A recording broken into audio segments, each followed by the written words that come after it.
Hello friends, I'm back at you with some final facts. We're going to be talking about Tomi Lahren's final thoughts last night on the Roseanne bar incident. And it was so crazy, you guys, because at first she was like, come on, Trump supporters, we can't defend this. I was like, wow. This is amazing. And then that shining moment ended, and she brought up the whole thing with Samantha Bee and her comment towards Ivanka Trump and tried to put those on the same level. So let's break that down. As you guys know, Roseanne Barr's comment was comparing a black woman to an ape. And Ivanka Trump's comment was essentially a response, or the comment about Ivanka Trump was essentially a response by Samantha Bee, because Ivanka posted this picture of her snuggling up all lovey-dovey and cuddling with her son within a very short period of time of her father and Trump's administration backing this policy and this idea that we're going to start breaking up families at the border and separating parents and children as young as like 53 weeks, you guys, like barely a year old, and taking them. They have no idea what's going on. They don't know where they're going. Some of these parents are going days without being able to contact their kids. I mean, this is very traumatic stuff, especially from a child's standpoint, you guys. I mean, children are developing like up until age 5, 6. Like these are key years, and these are very traumatic. This is a very traumatic experience, and we're not handling it correctly. And that was the reason why Samantha Bee made that comment. Now, here's the thing, you guys. Could she have used a little bit better words? I mean, I guess she could have, but at the end of the day, that's the difference in comedy. There's a huge difference in comedy, the way that conservatives and the way that liberals or the right and the left view comedy. The thing is, stuff is funny, jokes are funny, because there's a universal truth that's underneath that joke. And what happens is, like with instances of Roseanne Barr and what she does and the stuff, the comments she's made, not just this, but way in the past too, there's plenty of it. We got plenty of receipts on that. What's funny, like the reason that her joke is funny to her is because her universal truth is supporting oppressors. That's what it is, and making jokes at the expense of those who are oppressed, where Samantha Bee was making a commentary in support of those who are oppressed against oppressors. That's the difference, you guys. And here's the thing is, if you want to be offended by Samantha Bee using the C word, be my guest. You know what, Tommy? I guess you can be offended by that. But you can't be offended by Samantha Bee using the word cunt and not give a shit at all by your president admitting that he likes to grab women by the pussy.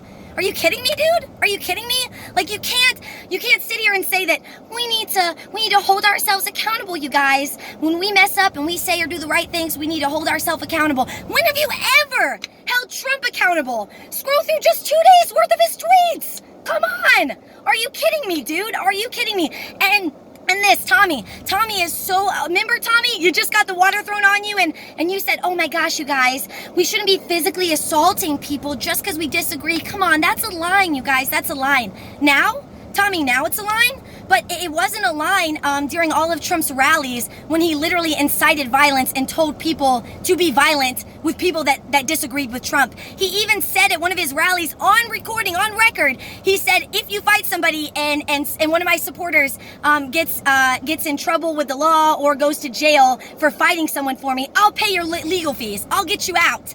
Tommy, what about that accountability? So I guess everybody can be held accountable except for the person sitting in the most powerful position, arguably in the entire world. No accountability there, right? Right? Yeah, really nice. And I can't understand why Tommy would say like, all Trump supporters, we're not racist. All Trump supporters aren't sexist or homophobic. You can't blanket us all in that statement. Yeah, I can, Tommy, because you can sit here and say you're not racist, sexist, homophobic, whatever, yet you're going to sit here and back policies that harm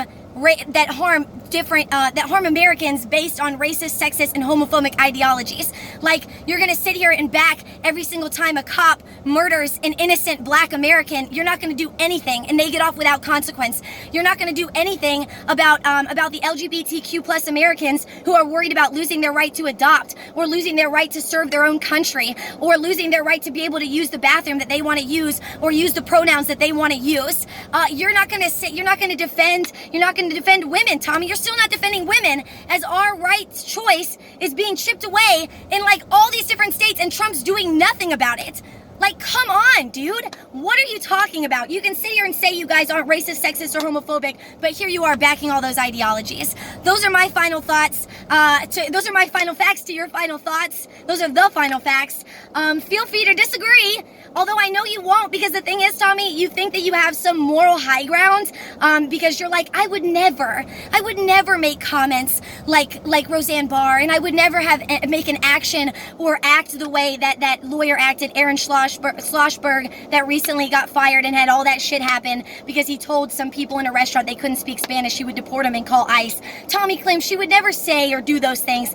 Yeah, you would, Tommy. The reason why you don't is because you know if you did, we would have the receipts on you and you'd be over in less than a day. You'd have no contract on Fox. You'd have no fancy condo in LA. You'd have no net worth of $3 million. You don't act right because it's the right thing to do. You act right to save face, to save your reputation, because you know at the end of the day there's someone whispering in your ear, telling you what you can and can't do, and telling you how you can and can't act. And there's probably someone whispering in your ear telling you not to debate me. And I think that's funny because you claim to be so independent and have your own thoughts, yet you're listening to whoever's whispering in your ear and you're not taking on a challenge. So that's it. That's my final thoughts, and I'll catch you guys next time. Bye.